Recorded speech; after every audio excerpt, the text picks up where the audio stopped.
On today's hot sheet, I'm discussing record levels of home equity, the job openings and labor turnover survey, as well as ADP Employment Report, mortgage applications for the last week as well. Today is Wednesday, June 4, 2025. I'm Byron Lazine. The hot sheet starts now.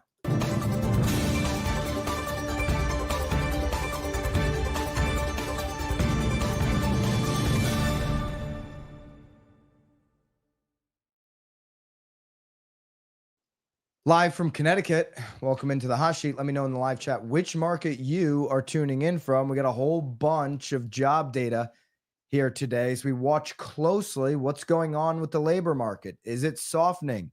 If it softens, we know that could mean, future rates moving down. The 10-year's been elevated now for weeks, and we've been hovering around a 7% 30-year fixed mortgage rate. Long-term rates don't seem to be budging. The one thing that can get it to move is jobs. We're going to take a look, obviously, at jobs as we move forward.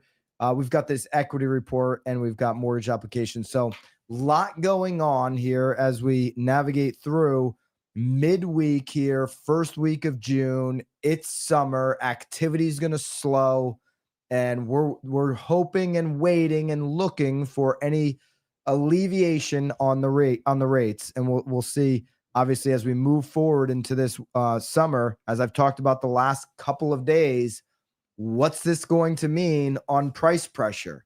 The activity is certainly not levels we've seen at other times over the last 25 years.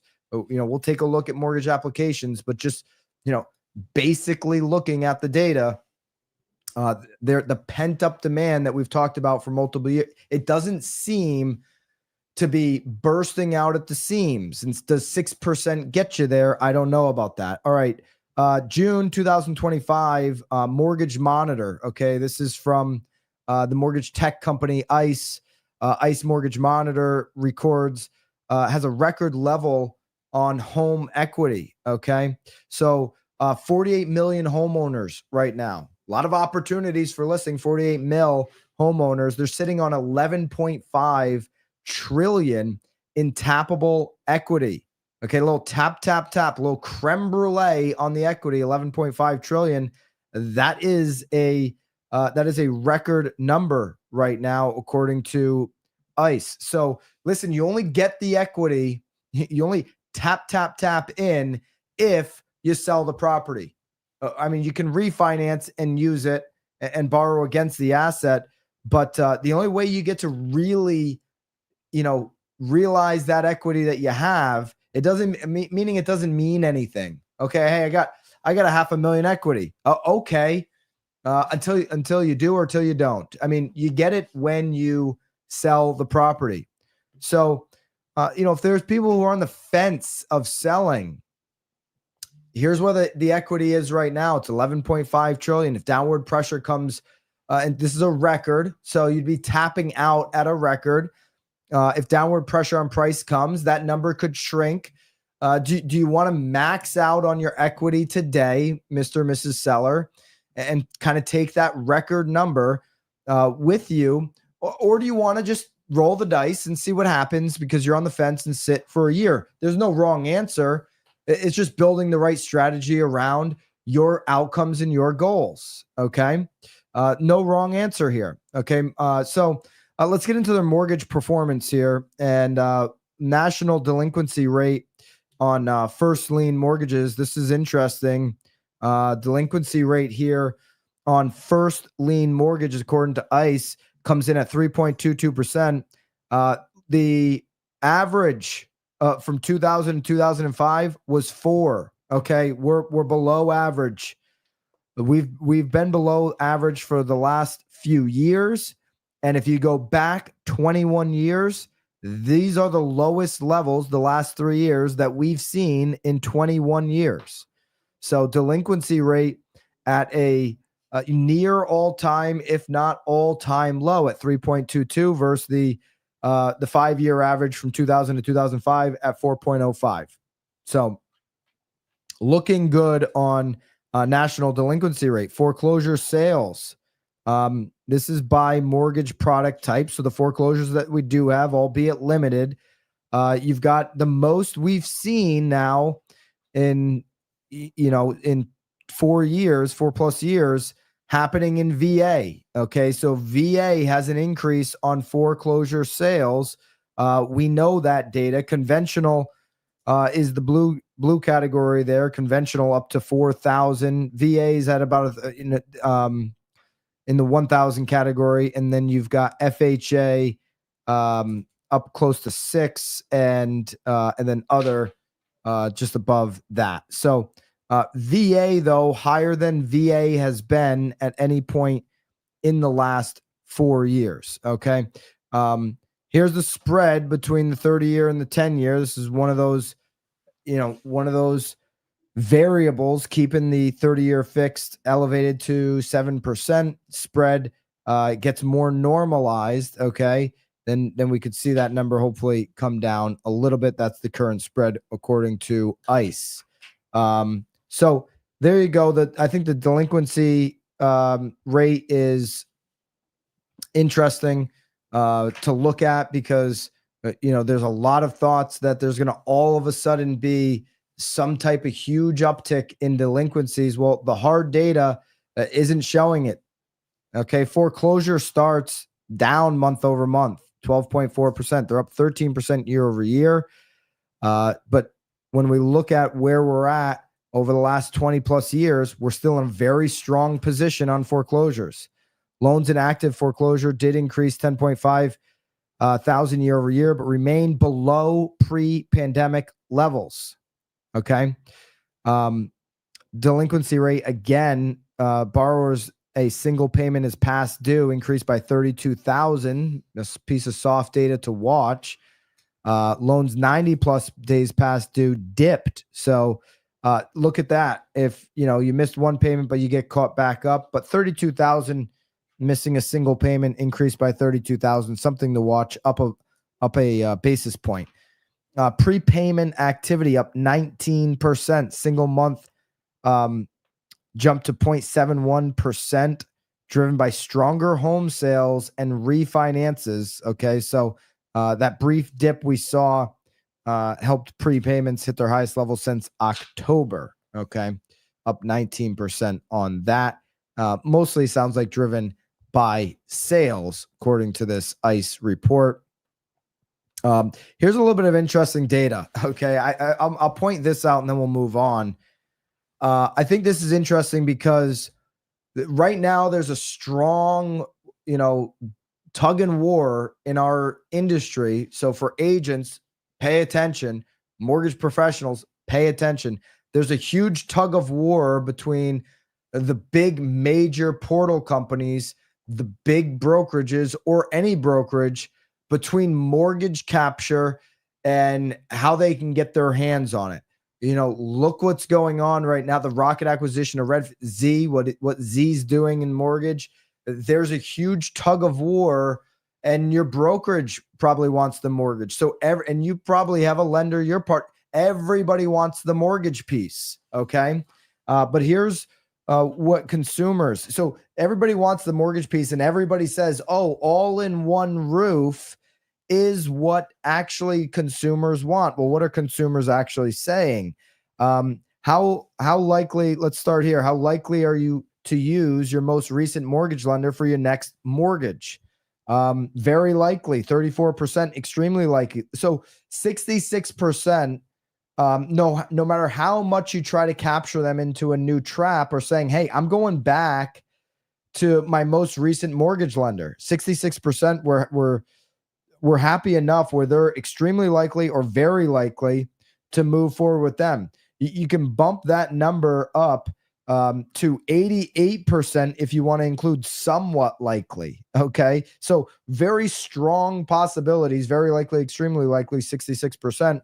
Hey, I'm going to go with my most recent. 22% somewhat likely to do that. And then you've got, another 12% that are just slightly or not likely at all to consider their most recent mortgage lender. Okay. So everybody fighting for mortgage right now. And if they're somebody who's transacted in the past or done a refinance in the past, they're only about 12% of those folk that are like, a sure thing to move. Okay. But every Z says it. Rock is everybody says they want all in one roof. They want everything in one place. And I think that's probably true for some buyers.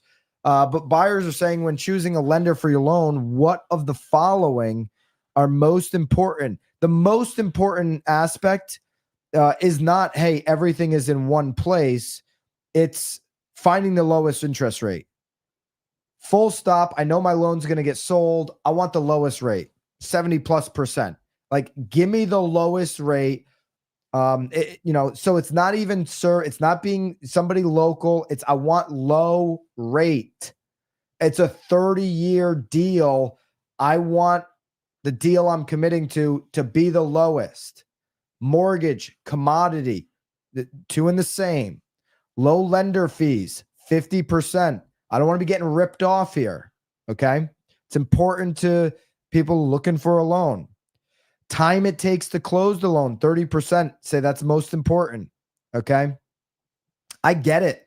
Like, that might be a variable that for some buyer, investor, relocation, gotta have it now. There are some buyers, time will trump the fee. Okay. Time will be more important than the lowest rate. Who can get this done in the next 14 days? I gotta have it done. Okay. Variety of loan terms and product options available, 30%. Over 20% say a previously established relationship with that lender and or loan officer. Okay. So when they say what's most important, that's different than how likely they are to go use that lender. Only 20-something% say the most important on the list is that previous relationship. Okay. Mortgage, not a relationship business. The central figure in the ecosystem of my housing needs is my agent. That's the opportunity for agents. It's not my lender. Okay. The relationship with my lender, not important after the loan's done and the loan is sold, is what it is. Lenders can get upset by that, but there's no need for me to have a relationship with my lender. Okay. Listen, what is there to talk about? Unless we're friends, unless you're picking me up and taking me to, a Michelin star or a great round of 18 at a private club where tee times are set accordingly, I don't need to talk to my lender after I close the deal. There's no need. I don't have any use to talk to my lender. Extra services provided by the lender to ensure a straightforward process. So that, to me, extra services provided by the lender to ensure a straightforward process, that 22%, that's like the rocket bucket. Hey, we've got this Redfin service. Hey, we got title. It's all going to be straightforward, all in one place. So about 1 out of 5 buyers, to me, according to this ICE report, are saying they want it all in one. Someone who won't sell my loan to a new servicer. 1 out of 5 buyers say that's important to them. I don't know why, but people get emotionally triggered when their loan is sold in 30 days. Web and or mobile based application process. Okay. That's one thing that is kind of overrated right now by a lot of tech companies. Most important, it's less than 20%. Web or mobile based application process. That number will grow. I mean, I'm not going to argue that number is not going to grow as, Haley goes to buy her first home. She's not going to want to go to somebody's office. She's going to want do you have an app where I can do this? If not, I'm probably moving on from this lender. So I know that number grows in the future as the Gen Z kind of age up into more of a home buying ready stage of life. But right now, generally, not the most important thing. Some people want to get on the phone, just give the details, and you type the numbers into the screen. That's just today's buyer that we're dealing with right now in the moment. Access to a borrower portal for loan process updates, that ties into that all-in-one experience. It's less than 20%. Okay. Referral from a realtor is about 15%. Okay, that's not the most important thing. It's not the most important thing to buyers. 15% of them it is. 85% say that's not the most. That's not the. I may consider it. I'm shopping for best price. I'll match. I like the referral. Somebody you work with is great, but just because you get along with them, I hear this from agents all the time. Well, I work best with them. They get it done. So I get all my buyers to use them. Your inability to work with other lenders is more concerning than your recommendation.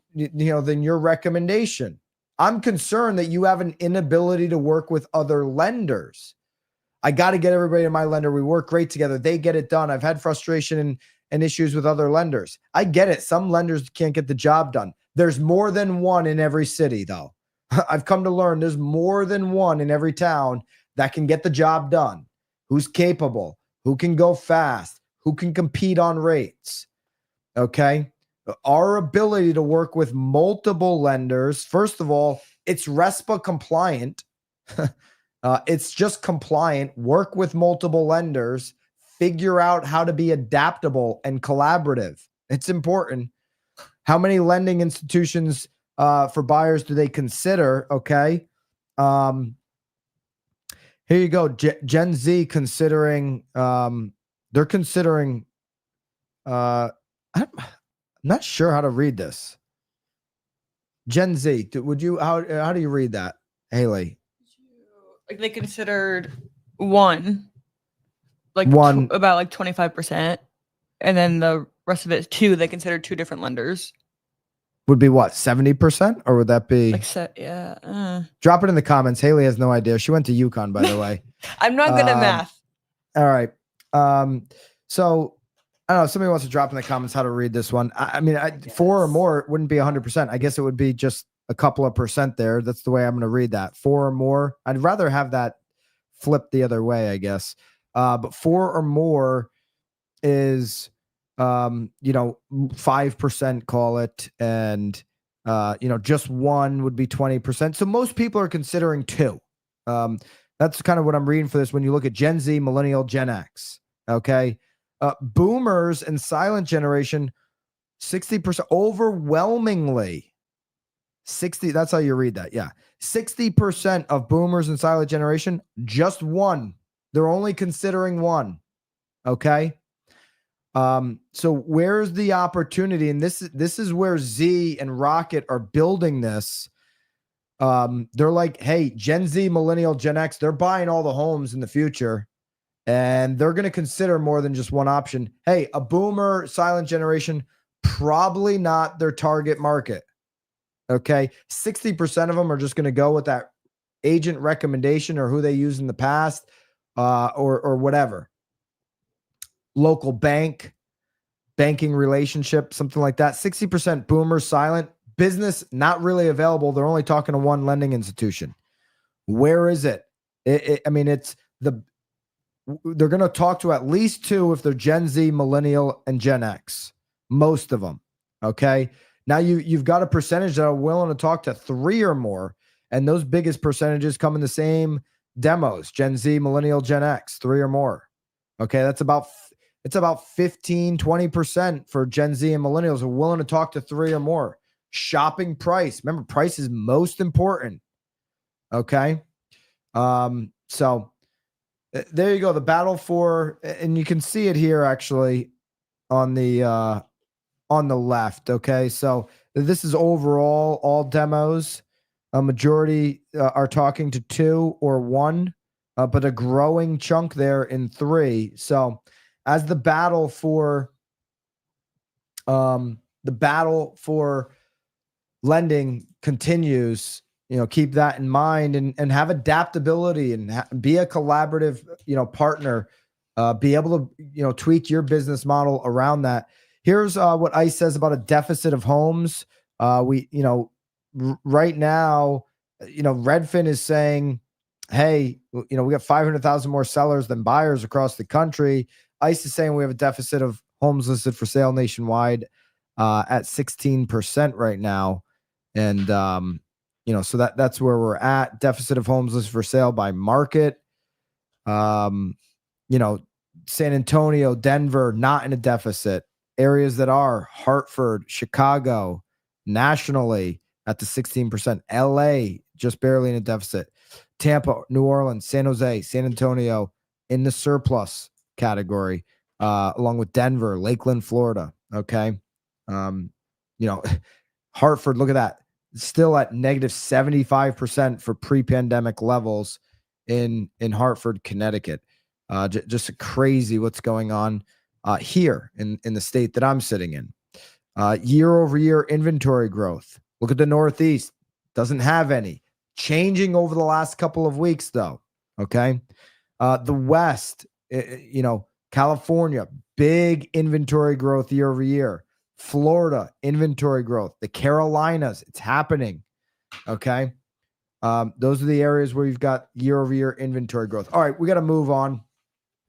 Got a bunch of that data available for you inside of BAMX. You can pull the whole thing. Members just jump into school, go over to the classroom, hit hot sheet, and everything's there for you. You can get the full report right down here at the bottom and my notes for the show. We post that every single day for our members inside of school. All right. Job openings. This number shocked some folks yesterday. Number of job openings goes up to 7.4 million in April. Okay. So looking for a softer job market. Well, job openings moving up to 7.4 million off of 7.1, really doesn't speak to a softening labor market. There's more jobs, not less. If there was going to be a bunch of layoffs and, which is, one of those things people have been fearful of, and there was going to be, a job market that is, soft. You see these numbers go down, not up. If I need a job, there's 7.4 million available. There's more today than there was yesterday. Okay. So, over the month for April, both hires and total separations were little changed. Those came in at 5.6 million and 5.3 million. So, I look at job openings and that number is going up. This is seasonally adjusted, but the number is going up.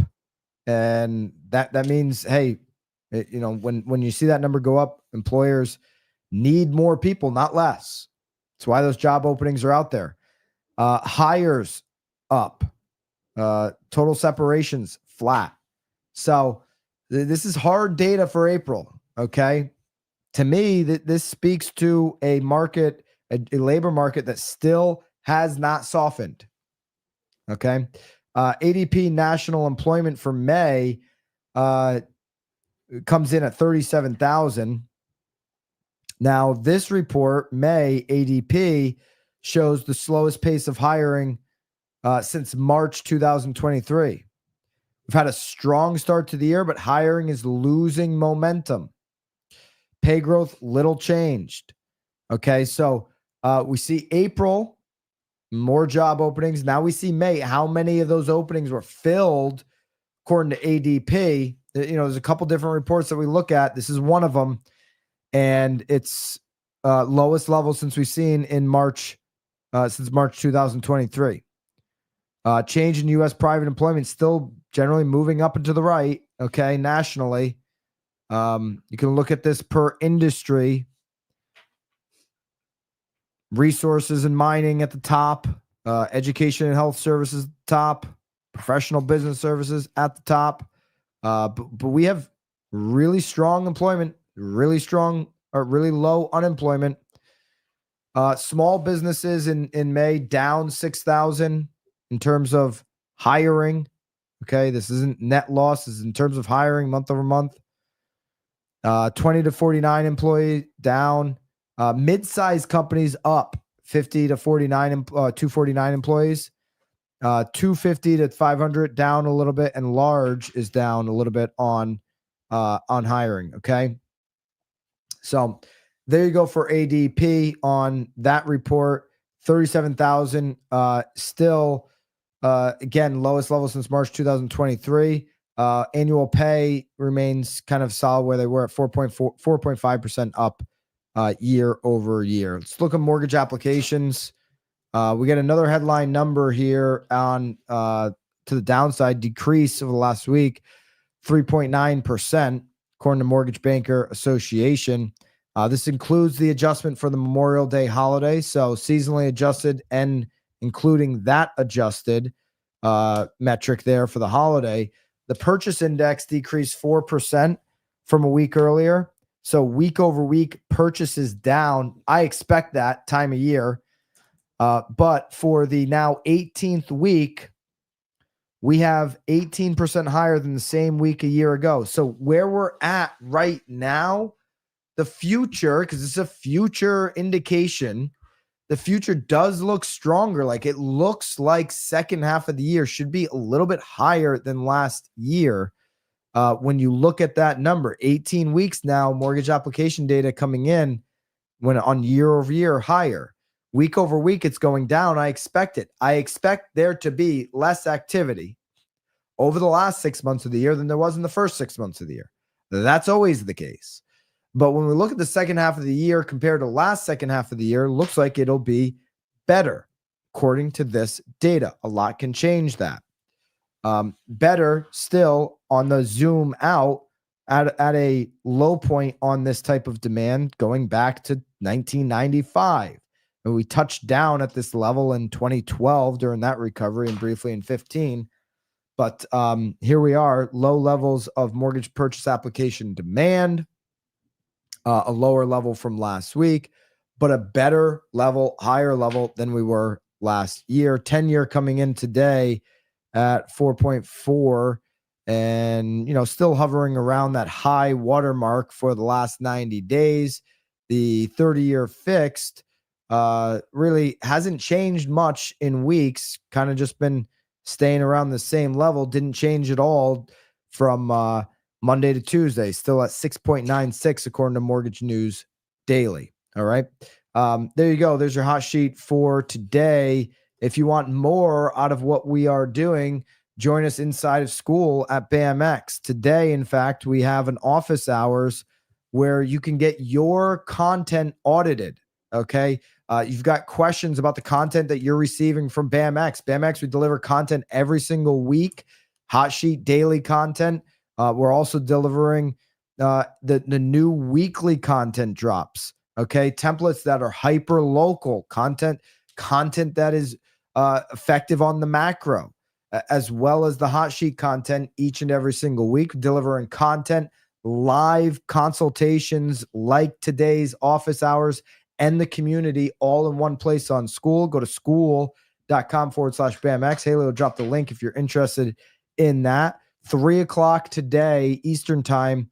Get your content audited if you're a member. Tomorrow, open to everybody, public webinar. And I'm going to be going over the exact script framework for 3 specific seller lead sources. I've got PropStream coming on with me to pull the data. We're going to pull the data in real time, and then I'll give you the exact script framework around those 3 lead sources. If we've got time on that webinar, I'll try to take some questions from the comment section, and we'll try to pull some additional data.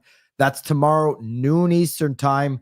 Link down below if you want the exact scripting that's working for these 3 lead seller sources. Then join us there tomorrow at noon. That's open to everybody. Today's office hours, get your content audited, is members only inside of school. There's your hot sheet for the day. I'll see you guys soon. Until then, of course, toodaloo.